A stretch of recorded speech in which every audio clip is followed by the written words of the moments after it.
देशों में जब मैं जाता हूं तो मुझे बड़ा गर्व होता है कि जो देश में मैं गया वहां के लोगों का पहनावा देख के मुझे तुरंत पता चलता है कि यह आदमी कहां का है। गल्फ के किसी भी देश में चले जाइए, सऊदी अरब के आदमी को आप कपड़े से पहचान लेंगे, संयुक्त अरब अमीरात वाले को कपड़े से पहचान लेंगे, बहरीन वाले को पहचान लेंगे, कुवैत वाले को पहचान लेंगे, ओमान वाले को पहचान लेंगे। और कई बार तो ऐसा होता है कि पूरे कपड़े देखने की जरूरत नहीं, सिर पर जो स्कार्फ बांधा हुआ है ना, उससे मैं देश बता सकता हूं ये आदमी किस देश का है। ये हिंदुस्तानी विचित्र बंदा है, कहीं भी घूमे यूरोप और अमेरिका में पहचान ही नहीं सकते कि किस देश का है, सरदारों को छोड़कर। हाँ, क्योंकि वो अकेले बचे हुए हैं जिन्होंने अपनी पगड़ी नहीं छोड़ी है, जिन्होंने अपने केश नहीं छोड़े हैं, जिन्होंने अपना कड़ा नहीं छोड़ा है, जिन्होंने अपनी कटार नहीं छोड़ी है। मैं दुनिया में जहां भी जाता हूं सिखों को तुरंत पहचान लेता हूं कि ये पक्का हिंदुस्तानी है। बाकी किसी हिंदू को पहचानना बहुत मुश्किल होता है, क्योंकि 3 पीस सूट और टाई लगा के वो अंग्रेजों का बाप नजर आता है।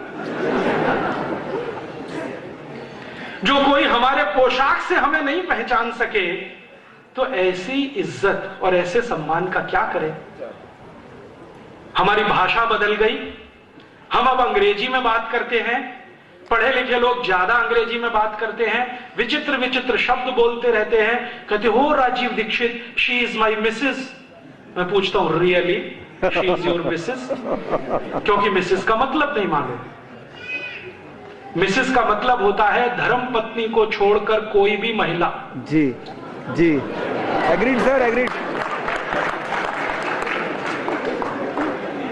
मैं आपको सच बता रहा हूं, जोक नहीं है ये।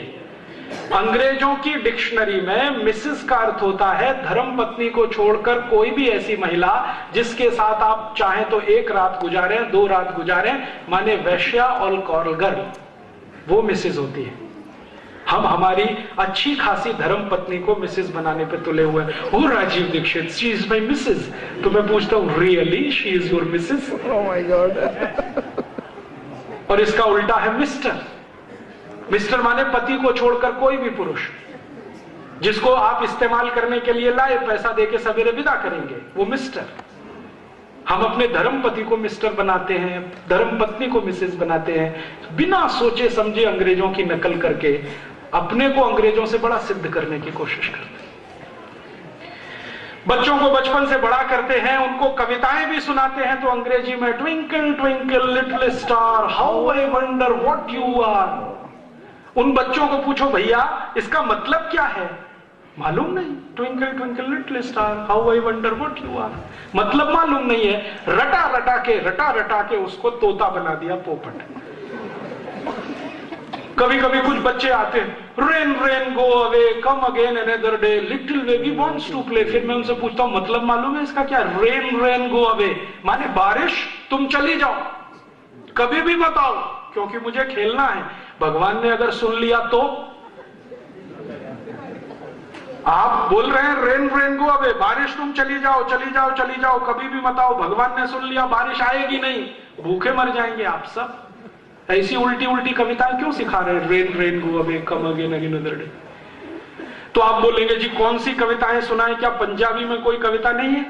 हिंदी में नहीं है? मराठी में नहीं है? मराठी की एक कविता मुझे याद आती है, बता देता हूं। ये रे पाऊसा तुला दे तो पैसा, पैसा झाला खोटा पाऊस आला मोटा। माने बारिश तुम जल्दी जल्दी आओ, जल्दी जल्दी आओ, ज्यादा ज्यादा आओ, मैं तुमको पैसा दूंगा। ऐसी कविता है मराठी की। ऐसी ही होगी कोई पंजाबी में, ऐसी ही होगी हिंदी में, जिसमें बारिश को हम बुला रहे हैं, रेन रेन गो अवे नहीं सिखा रहे हैं, बारिश तुम चली जाओ। हमारा दिमाग पता नहीं कहां चला गया। ऐसी मूर्खता की कविताएं बच्चों को सिखाते हैं, मूर्खता के स्टेटमेंट उनको बताते हैं। बच्चों को बोलना सिखाते हैं, मम्मी बोल, मां मत बोल, मम्मी बोल। मम्मी का मतलब है मरा हुआ, MUMMY, मम्मी माने मरा हुआ। और डैडी, डैडी माने मरे हुए जैसा। और अब और तरक्की हो गई है, अब बोलते हैं डैड, पूरा ही मरा हुआ।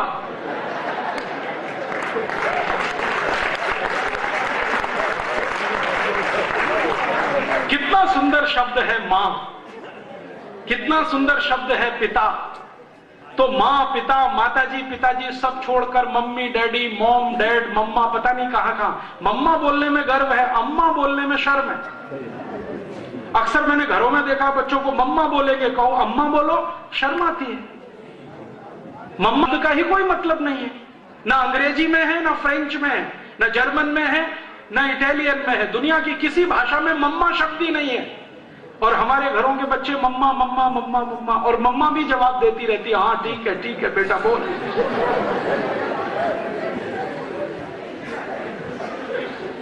मेरा आपको हाथ जोड़कर विनती है, अपनी पहचान को मत डुबोइए। दुनिया में जिनकी पहचान खत्म हो जाती है उनका सब कुछ खत्म हो जाता है। दुनिया में हर देश अपनी पहचान के लिए लड़ता है, चाहे वो छोटा सा इराक हो या ईरान हो या सऊदी अरब हो या फ्रांस हो या जर्मनी हो या स्वीडन हो या स्विट्जरलैंड हो या डेनमार्क हो।